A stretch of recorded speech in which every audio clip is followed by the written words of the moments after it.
Hello students, this is from TSA।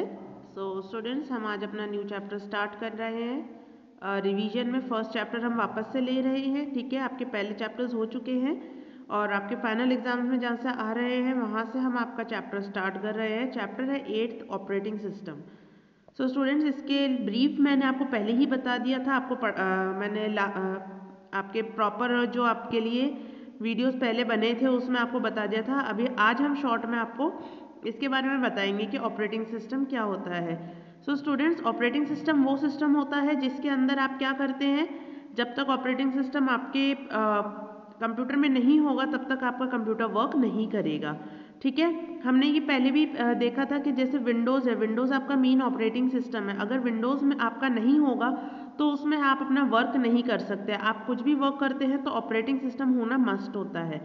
ठीक है, सो CPU वगैरह जो भी हमारे हार्डवेयर होते हैं, हार्डवेयर के अंदर सबसे पहले हम क्या, CPU के अंदर हमारा क्या रहता है, इंस्टॉल्ड होता है क्या, operating system. As you know, computer system consists of various hardwares like monitor, keyboard, CPU, mouse, printer, etc. All these hardwares with the help of softwares make your work easier and faster. They have a well-defined system between these hardware parts which enables them to work properly without any hurdle. This system is called as operating system. Students, हमारे पास hardware मतलब जो चीज़ें हम छू सकते हैं, monitor, keyboard, CPU, mouse, printer, ये रहता है सिस्टम। एक पूरा सिस्टम ये क्या क्रिएट करता है, आपका पूरा सिस्टम। तो उसको हम क्या बोलते हैं, कंप्यूटर सिस्टम बोलते हैं। ठीक है, सो अब ये क्या है, हमारे लिए वर्क ईजी करता है। उसके अंदर सॉफ्टवेयर डलते हैं। ठीक है, सॉफ्टवेयर कहाँ पे होते हैं स्टूडेंट्स, CPU के अंदर। ये सारे जो चीज़ें आपके इसमें रहती है वो हार्डवेयर पार्ट्स किससे कनेक्टेड होते हैं, CPU के साथ। और जो भी वहाँ पे प्रॉपरली आपके वर्क करवाने के लिए कुछ हर्डल ना आए, सॉफ्टवेयर अपलोड किए जाते हैं और आपका काम अच्छे से चले, तो वो सॉफ्टवेयर उन सबको हम जो मिक्स होकर के मीन्स पूरा एक ग्रुप जो बनता है उसको हम क्या बोलते हैं, ऑपरेटिंग सिस्टम। तो ऑपरेटिंग सिस्टम का मेन सॉफ्टवेयर हम उसके अंदर डालते हैं जिससे आपका क्या चलता है, आपका कंप्यूटर स्टार्ट होता है और आप जो भी वर्क करना चाहते हैं वो आराम से कर सकते हैं। An operating system is a set of programs which manages, controls, permits and coordinates the various parts of computer. The operating system also plays the role of an interface between the user and the various computer hardware.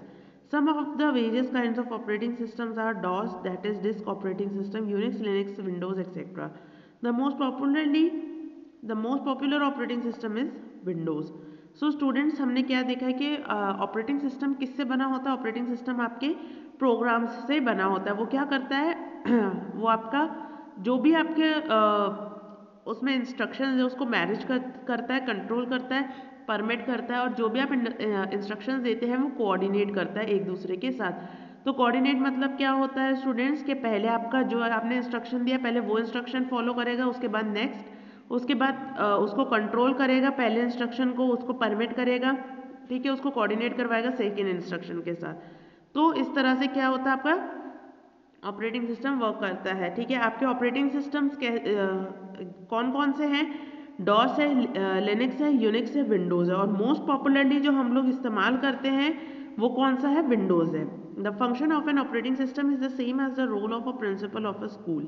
The principal allocates different classes to different teachers, allocates timing to each teacher, allocates various jobs to each worker, etc. Similarly, an operating system manages the whole working of a computer. It acts as an interface between the user's program and the various computer components. ठीक है, जिस तरह से आपके school में work होता है, principal के अंडर टीचर्स आती है, टीचर्स को वो टाइम अलॉटमेंट होता है, टीचर्स को बताया जाता है उनका वर्क कहाँ है, उस मीन्स एक पर्टिकुलर टाइम में कि हाँ आपके इस क्लास में पीरियड है, नेक्स्ट आपका इस क्लास में आपको जाना है, नेक्स्ट इस क्लास में जाना है। तो ये सारा सब कुछ क्या होता है, कोऑर्डिनेट करा जाता है। ठीक है, कंट्रोल हो रहा है, कोऑर्डिनेट हो रहा है, परमिशन हो रही है और हम मैनेज कर रहे हैं। ठीक है, the various functions of an operating system are, अब वेरियस फंक्शंस क्या है, making an individual account of each user so that unorganized user cannot access the valuable information. क्या करते हैं, इंडिविजुअल अकाउंट्स बनाते हैं। इंडिविजुअल अकाउंट मतलब एक का सिर्फ एक ही अकाउंट बनेगा, एक ही यूज़र रहेगा और अनऑथराइज यूज़र मतलब जिसको ऑथराइज नहीं है वो एक्सेस नहीं कर सकता उस इंफॉर्मेशन की। क्यों? क्योंकि वो बहुत ही वैल्यूएबल इंफॉर्मेशन होती है।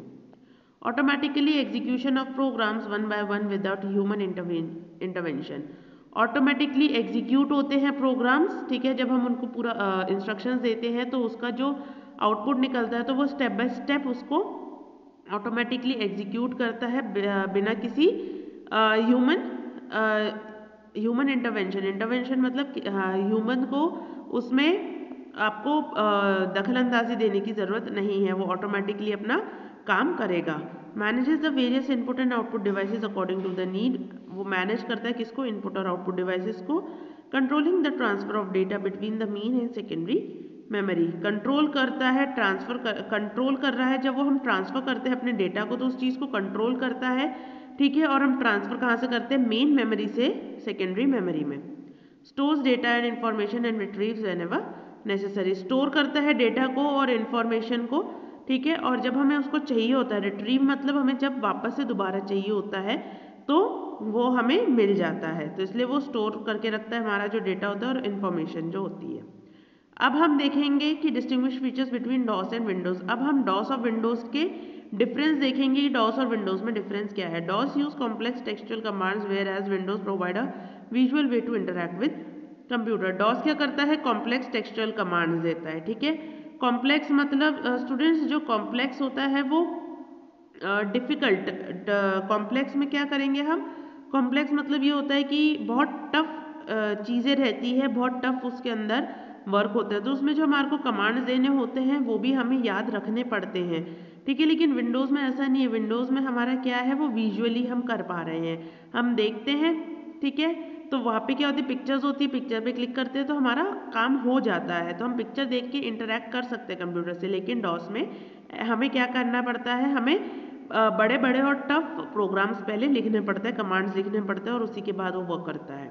Second, to execute any operation correct syntax of the command has to be typed, whereas Windows provide a pictorial representation of the program called GUI, that is graphical user interface. DOS में हमारे को commands लिखने पड़ते हैं, पूरा programme लिखना पड़ता है, अगर प्रोग्राम गलत हो गया तो फिर वापस से आपको वो चीज़ लिखनी पड़ेगी। लेकिन विंडोज़ में क्या होता है, हमारे पास पिक्चर्स रहती हैं, ठीक है, हम उस पर क्लिक करते हैं तो हमारे क्या होता है, प्रोग्राम वो खुल जाता है। तो हमें वो किस चीज़ का कॉम्बिनेशन है, वो GUI मतलब ग्राफिकल यूज़र इंटरफेस। तो ग्राफिकली मतलब पिक्चर के थ्रू हम उसमें कनेक्शन, मतलब हम इंटरफेस हमारा वो है क्या है, ग्राफिकल है, मतलब पिक्चर फॉर्मेट में है जिससे हम उस पर इंटरेक्ट कर सकते हैं आराम से। You can run any command by just clicking the appropriate icon present on Windows screen by mouse, whereas no such icons or buttons are present in DOS. Windows में आपके बटन्स रहते हैं जिसके ऊपर आपकी पिक्चर्स भी बनी हुई होती है, आप पिक्चर देख करके क्लिक कर सकते हैं, लेकिन आपके डॉस में इस तरह से नहीं होता। At one time DOS can run only one command, एक समय में एक ही कमांड रन करता है DOS, whereas Windows execute multiple application simultaneously. Windows क्या करता है, एग्जीक्यूट करवाता है बहुत सारे एप्लीकेशन को, मतलब साइमल्टेनियसली मतलब ये होता है कि एक के बाद एक, मतलब अगर आप एक प्रोग्राम यूज़ करें तो दूसरा प्रोग्राम भी आप इस्तेमाल कर सकते हैं, एप्लीकेशन आप इस्तेमाल कर सकते हैं। Windows has a variety of applications inbuilt like playing music, games or drawing, calculator, etc. whereas no such applications are there in DOS. Windows में आपकी ये सब एप्लीकेशंस अवेलेबल हैं, लेकिन डॉस में आपकी ये एप्लीकेशंस अवेलेबल नहीं है। सो स्टूडेंट्स, आज हमारा ये रिवीजन हमने करा है, इस चैप्टर को पढ़िएगा। कुछ समझ में नहीं आया तो आप प्रीवियस वीडियोस देख सकते हैं, मेन आपके जब हमने पढ़े थे, अपने स्टार्ट किए थे उस समय आप चेक कर सकते हैं उन वीडियोज़ में, और कुछ समझ में नहीं आता आप पूछ भी सकते हैं, ठीक है। इसको रीड करिएगा। Thank you so much students.